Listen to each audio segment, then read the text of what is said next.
Bom dia a todos. Estamos iniciando mais um episódio do podcast da OAB de Porto Ferreira e quero deixar os agradecimentos desde já ao nosso apoiador cultural, Manhane Seguros.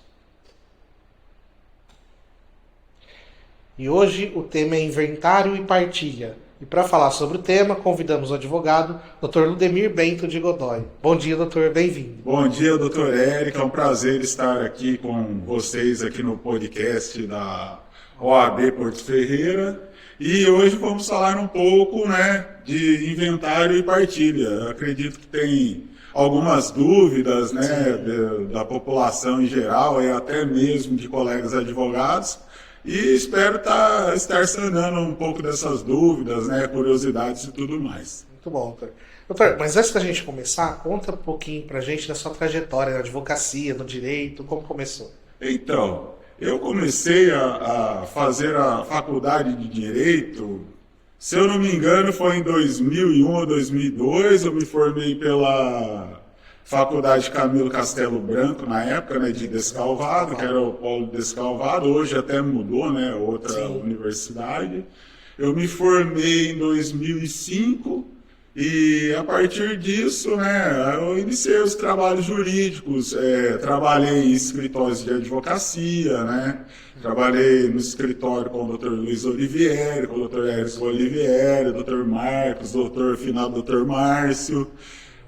Depois eu trabalhei com o Dr. Ronaldo, trabalhei também, depois eu fui para o escritório do Dr. Carlos, onde fiquei vários anos, trabalhando com ele ali, atuando em diversas áreas, inclusive na área criminal, na área civil, e até partir para o meu próprio escritório, Não me recordo muito bem o ano, para te falar agora, assim, de bate-pronto, mas acredito que já tem aí uns 12 a 15 anos de escritório, E nosso escritório atua bastante em causas cíveis, inventários, no caso também de defesa do consumidor, contratos bancários, com exceção de revisões, que as revisões bancárias a gente não faz. Mas, no geral, assim, relacionado à defesa do consumidor, nós fazemos, é o nosso forte, inclusive, e as demais causas cíveis, e principalmente empresarial também. Muito bom. Doutor, e o que é exatamente o inventário? Por que ele é obrigatório? Então, doutor, o inventário, ele nada mais é que um procedimento, para quê? Para fazer as avaliações patrimoniais, no caso, Aí nisso entra patrimônios, bens, direitos, dívidas também entra, Então, esse procedimento é para fazer esse tipo de avaliação quando há o falecimento de uma pessoa, Que aí seria o de cujus, o falecido, que é o autor da herança. Sim. Esse falecido, ele é o autor da herança. Então, se ele deixar algum tipo de bens, direitos ou dívidas, é obrigatório esse procedimento de inventário para fazer as avaliações e depois fazer a transferência, para as pessoas de direito, no caso, os herdeiros. Que aí tem vários herdeiros, no caso, tem uma linha sucessória de herdeiros e tudo mais. Ele é obrigatório justamente por conta dessa transferência, para ser possível tirar esses bens, direitos e dívidas do nome do de cujus e passar para os herdeiros. Então, esse procedimento tem que ser obrigatório. No caso de dívidas, já esclarecendo, não que os herdeiros vão herdar essas dívidas. As dívidas serão no limite do quê?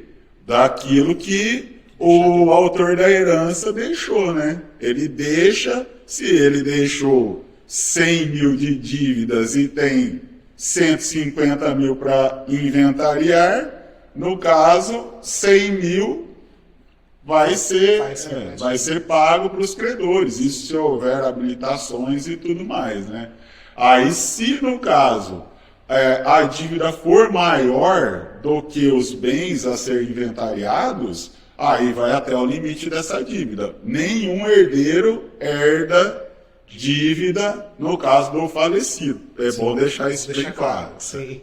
Doutor, e a respeito dos tipos de inventário?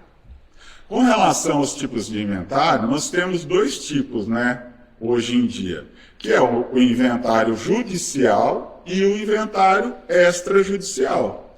O judicial, como o nome já diz, ele é feito no Poder Judiciário, ele é distribuído e feito no Poder Judiciário. O extrajudicial, hoje em dia, que já faz algum tempo, é possível fazer no próprio cartório. Cartório de notas e títulos, é possível você abrir esse inventário. Entendi. E com relação, assim, já esclarecendo, no caso de inventários extrajudiciais, ele só é possível quando há concordância de todos os herdeiros, então tem que ser um inventário amigável, né, quando todos concordam, não pode ter menores e não pode ter incapazes. Então, se tiver essas três circunstâncias, obrigatoriamente ele tem que ser na via judicial, até porque envolve direito de pessoas menores e incapazes, aí tem que ter intervenção do Ministério Público. Agora, quando não tem essa circunstância, então todos são maiores, capazes, estão todos de acordo, você pode fazer no cartório. Como funciona o imposto, o ITCMD? Essa é uma boa pergunta, hein, doutor? Essa é uma pergunta que intriga muita gente. Infelizmente, após o falecimento, ainda pagamos os impostos, né? O ITCMD nada mais é que um imposto de transferência, né, de causa-mortes ou de doação. Também ocorre em caso de doação de pessoas vivas. Mas morreu, paga-se imposto. Esse que é o grande problema. É um imposto estadual, né, previsto na Constituição Federal. Ele é obrigatório, desde que, se você tenha bens, se o autor da herança, melhor dizendo, se o autor da herança deixa bens, vamos falar primeiro dos bens móveis. Bens móveis, no caso que ultrapasse 2.500 UFESPs, que hoje uma UFESP em 2025 é R$ 37,02. Aí, esses R$ 37,02 vezes 2.500 UFESPs, daria aí 92 mil aproximadamente, né? Então, se o imóvel ele ultrapassar essas 2.500 UFESPs, em 2025, 92 mil reais, é obrigatório o recolhimento do imposto ITCMD. E além dessa obrigação do recolhimento, tem a obrigação do prazo, porque tem o prazo. No caso, o inventário ele tem o prazo de 60 dias para você dar entrada, né, fazer a abertura do inventário, seja na esfera judicial ou na extrajudicial, a partir do falecimento do decújus. Então, faleceu o decújus, tem 90 dias ali corridos, não são úteis os dias, tem que ficar atento a isso, 60 dias para dar entrada, né, para pedir a abertura desse inventário, desde que ultrapasse essas 2.500 UFESPs, aí se torna obrigatório. Tem um outro detalhe que é importante também frisar com relação aos herdeiros, se todos os herdeiros eles morarem no mesmo imóvel e for um único imóvel e todos residem nesse imóvel, essa alíquota ela sobe para 5.000 UFESPs. Entendi. Então, se todos morarem é um único bem, né, que tem ali para ser partilhado e todos os herdeiros moram nesse imóvel e comprovam que moram nesse imóvel, em vez de 2.500 sobe para 5.000 UFESPs. Se ultrapassar, tem que pagar. E se ultrapassar isso, tem que pagar, né? E a alíquota? A alíquota é 4% no estado de São Paulo. Ela é 4% sobre o valor venal, no caso do interior de São Paulo, né? Em São Paulo já muda um pouco, esses 4% é sobre o valor real, e no litoral de São Paulo também, 4% sobre o valor real. Então tem essa diferença da regionalidade, né? 4% aqui no interior, 4% sobre o valor venal, tá ok, faz um recolhimento sobre isso. E assim, outra coisa que é bom também deixar claro, que para a Fazenda Pública do Estado de São Paulo, se o autor da herança deixa um imóvel e uma cota que ele herdou dos avós, tal, para a Fazenda Pública é considerada 2 imóveis. Então, para isso, não vai ter mais a isenção do ITCMD. Mesmo que se esses imóveis eles não ultrapassem as 2.500 UFESPs.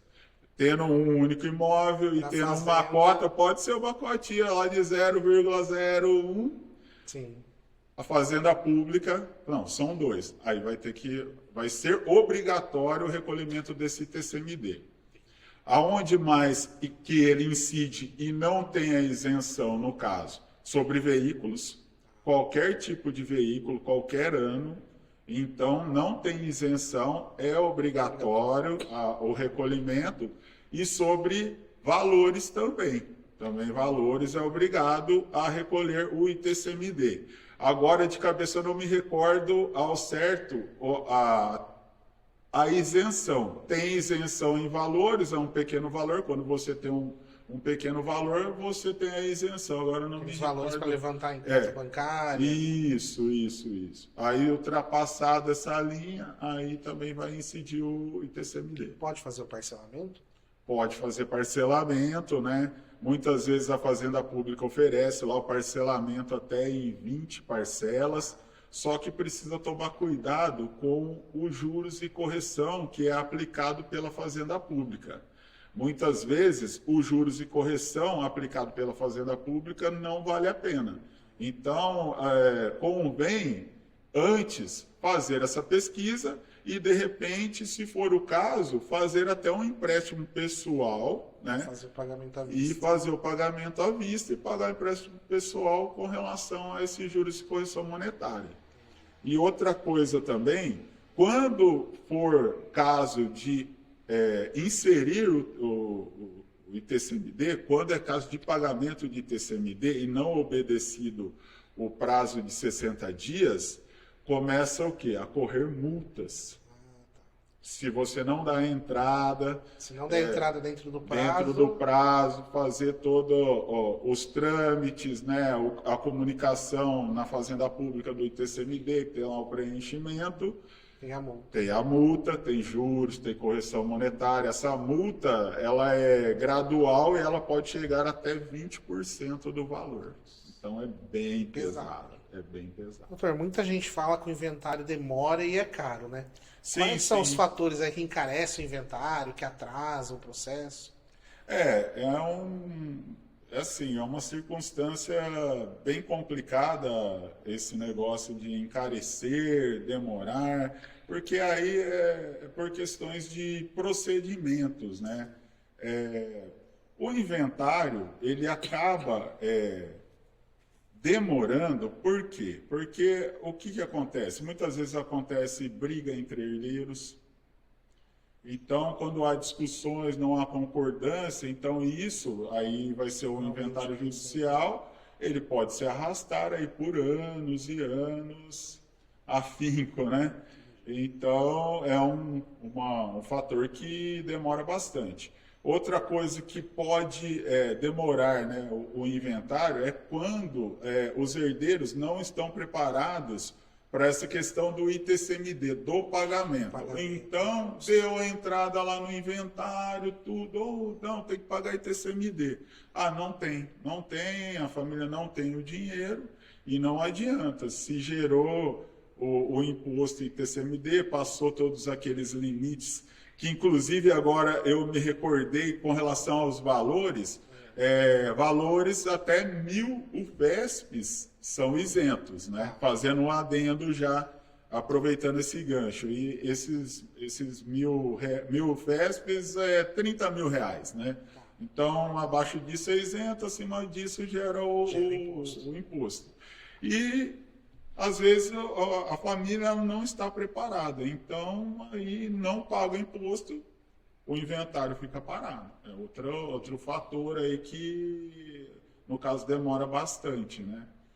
Mas, de uma maneira geral, documentação, agora me recordei também, a documentação, de repente, o imóvel ele não está legalizado, nada impede dele ser inventariado, né, por algumas circunstâncias. Mas, dependendo essa situação de um imóvel irregular, aí não, o inventário também não sai, fica parado ali até regularizar o imóvel. Até fazer essa regularização. Muitas pessoas acham que o imóvel ele precisa estar com a matrícula em dia, né, para fazer essa partilha.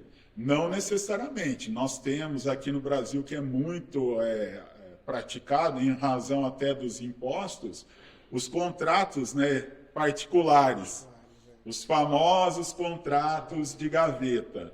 Esses contratos de gaveta nada mais são que direitos possessórios. Sim. Então, esses direitos possessórios, eles também são transmissíveis e eles são passíveis de partilha. Então, é possível incluí-los no inventário e fazer, desde que recolha os impostos e tudo mais. Aí cada herdeiro ficará com a sua posse relacionada àquele imóvel. As transmissões dos direitos. Lembre-se, bens, direitos e dívidas. Sim. São direitos ali que são transmissíveis. E se, porventura, estiver tudo correto, né, a documentação correta, tiver os valores, né, de pagamento de TCMD, os imóveis, no caso, é outra coisa também que atrasa, a falta de pagamento do IPTU. Tá. Então, muitas vezes, está lá, deve-se IPTU. Tem que acertar o IPTU para sair a certidão negativa do município, para que se finalize esse inventário. Se não paga, também não sai. Fica parado, fica suspenso, paradinho lá. Então, tem que tomar esses cuidados. Se tomado todos esses cuidados antes de entrar com o inventário, e os imóveis tiver com os impostos pagos, os imóveis, os veículos, né, que no caso aí os IPVAs, se tiverem todos pagos, tudo ok, né, com a documentação perfeita, tal, lá temos o valor ali de ITCMD, não é demorado. Entendi. Ele vai ser rápido, desde que o advogado ele entenda também daquela parte de inventário e partilha, né? Então é sempre bom procurar um advogado especialista nessa área, que aí vai orientar as pessoas e os herdeiros, né, no caso, para poder não deixar esse inventário parado. Sim. No Poder Judiciário, ele demora um pouco mais do que no cartório, no extrajudicial. Mas tomada todos esses cuidados de documentação, estando tudo ok, o inventário não é demorado, ele é rápido. Ele pode ser um pouco caro, mas também depende da situação. Sim. Vai depender muito da situação. Se gerou ITCMD, lógico que ele vai ter um valor agregado, um custo a mais nisso. Se não, ele vai ter um valor menor. Dependendo também os bens a serem inventariados, dependendo se é 1, 2, 10, isso aumenta muito o custo. Então, essa questão de custo, de caro, varia muito, é muito relativo. Ele pode ser muito caro, mas ao mesmo tempo ele pode ser também um valor acessível à população em geral. Entendi. Doutor, e os erros mais comuns que as pessoas cometem para iniciar o inventário? Então, doutor, os erros mais comuns, o primeiro deles é não observar o prazo. Não observar o prazo quando se gera o ITCMD. Então, precisa tomar muito cuidado. É um momento assim que a família está fragilizada pela perda, muitas vezes pela perda de um ente querido, mas, enfim, a gente tem que cumprir umas certas burocracias legais, né? E por conta disso, acaba se ultrapassando o prazo de 60 dias. Então, aí começa a surgir esses problemas. Esse é um dos fatores com relação a isso. Outra coisa também, e precisa se tomar muito cuidado, principalmente na hora de orientar os clientes, é com relação a quem tem direito a esse patrimônio.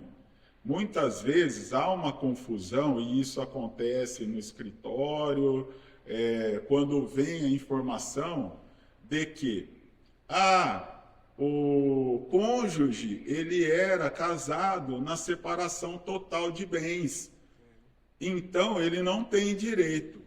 Sim, gente, ele tem direito.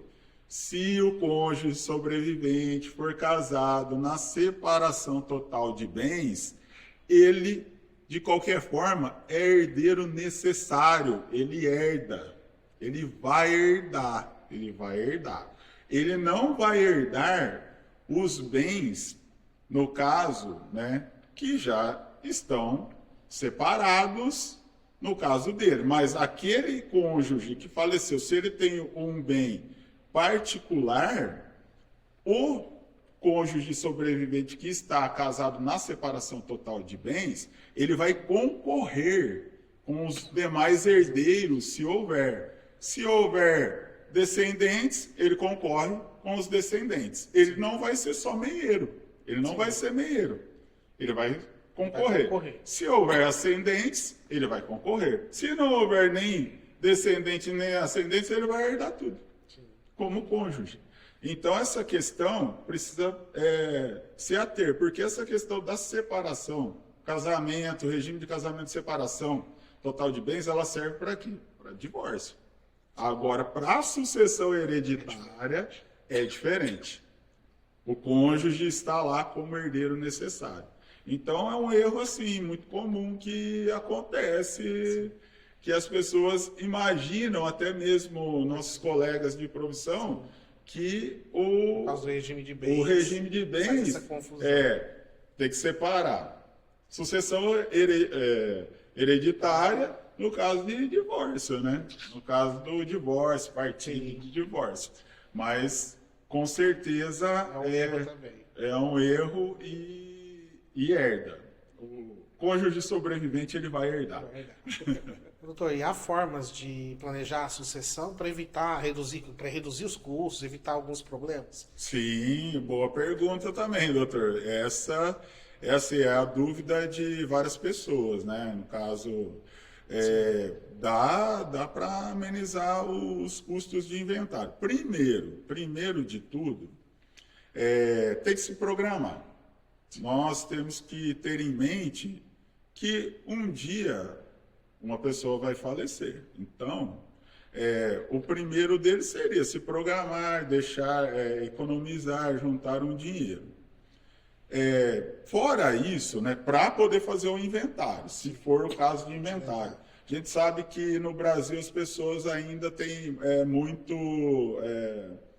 assim, seria, não sei se é o termo correto, por uma questão religiosa, tem dificuldade de falar sobre a morte. Sim. A morte é sempre muito doloroso, né? Outros países também, mas tem outras culturas que elas conseguem lidar melhor com essa questão.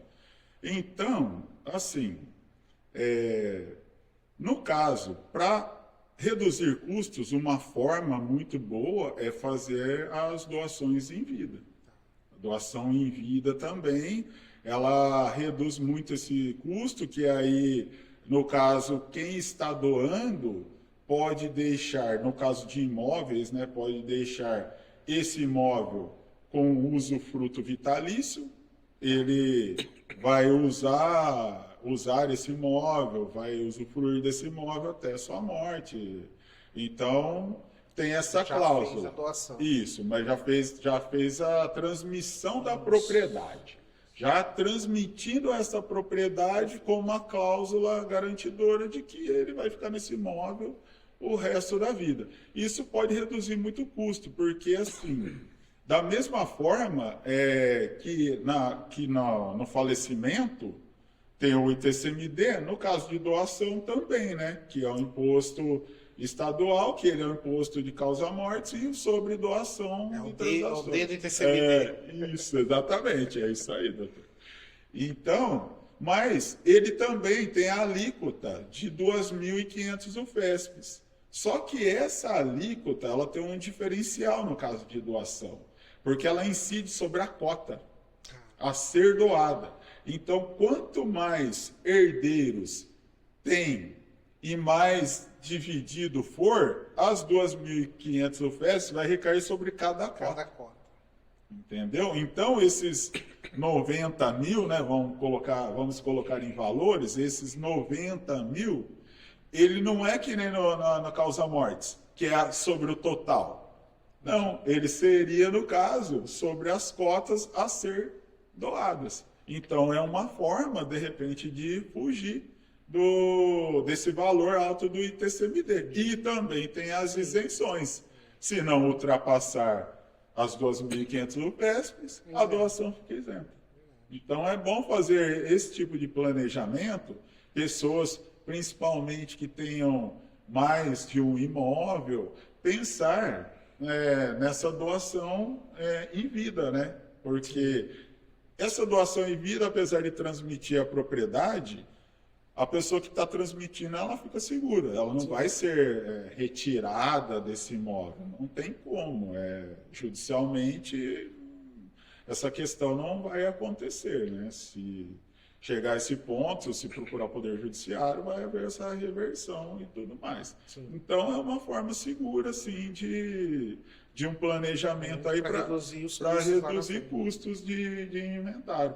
Estar sempre em dia com os impostos, né, dos imóveis, dos veículos e tudo mais. Sempre, no caso, principalmente de valores, é outra coisa que dá para amenizar os custos de valores, retirar isso, eu digo, se todos os herdeiros, né, estiverem de acordo, isso num consenso, retirar valores de conta, desde que também tenha acesso a essas contas, antes de comunicar o óbito da pessoa. Por quê? Porque se você retira e divide de uma forma, faz a partilha de uma forma amigável antes de comunicar o óbito, não gera o ITCMD. Por quê? Porque a partir do momento que comunicou esse óbito no cartório, como é tudo interligado, aquela conta daquele de cujos, ela vai ser bloqueada. Ela vai ser bloqueada se ela for uma conta única, se for uma conta em conjunto. Desde que o CPF dela esteja lá, vai ser bloqueada. Então, para evitar esse bloqueio, para depois ter que colocar esses valores e de repente esses valores passam os 1.000 PESPs, aí você vai ter que pagar ainda ITCMD sobre esse valor. Então, o correto é fazer a partilha amigável, depois vai lá, faz a comunicação. Para quê? Para fugir do imposto, né? Porque senão, obrigatoriamente, vai ter que pagar imposto. Então, essas são algumas coisas que dá para ser feita, né? Dá para se programar antes que aconteça alguma coisa, né? E para poder amenizar aí os custos de um inventário, né? No caso, é bem possível. Muito bom, então. Doutor, suas considerações finais sobre o tema? Então, com relação, agradeço, né? Antes de mais nada, agradeço o convite da OAB, em nome do nosso presidente, Dr. Rui Gouveia, né? Que inclusive foi meu professor.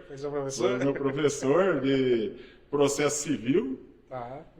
Agradeço muito o convite do doutor, né, para participar desse podcast, que, assim, isso é muito bom, fomenta a nossa advocacia, né, cria vínculos, né, e cria oportunidades de expor assuntos importantes, né, e interessantes, de interesse público, inclusive. Sim. Agradeço ao nosso colaborador André Toffoli, que está aqui atrás das câmeras, mas se não fosse ele também não era possível fazer esse podcast e após esses agradecimentos, se eu esqueci de alguma coisa, me perdoa, mas eu fico muito lisonjeado de ter participado do podcast. Acho muito interessante, acompanho, gosto bastante. E com relação ao inventário, a partilha, ou até qualquer outra área, sempre procure um profissional especializado na área. Sempre. Não deixe para depois. Não, porque o advogado é caro. É caro não procurar o advogado. Se não procurar o advogado, pode ter certeza que o valor que você pagaria vai ser muito maior. Então, sempre procure um advogado especializado, se oriente, procure saber, né, das coisas, da possibilidade, dos direitos, como que são feitos, qual que é o procedimento. Um bom advogado sempre resolve essas questões. Isso mesmo. Doutor, gostaria de agradecer a participação do doutor mais uma vez. Excelentes esclarecimentos, as orientações, as dicas muito interessantes, principalmente, tá? E gostaria de convidar os demais advogados a virem a participar do podcast.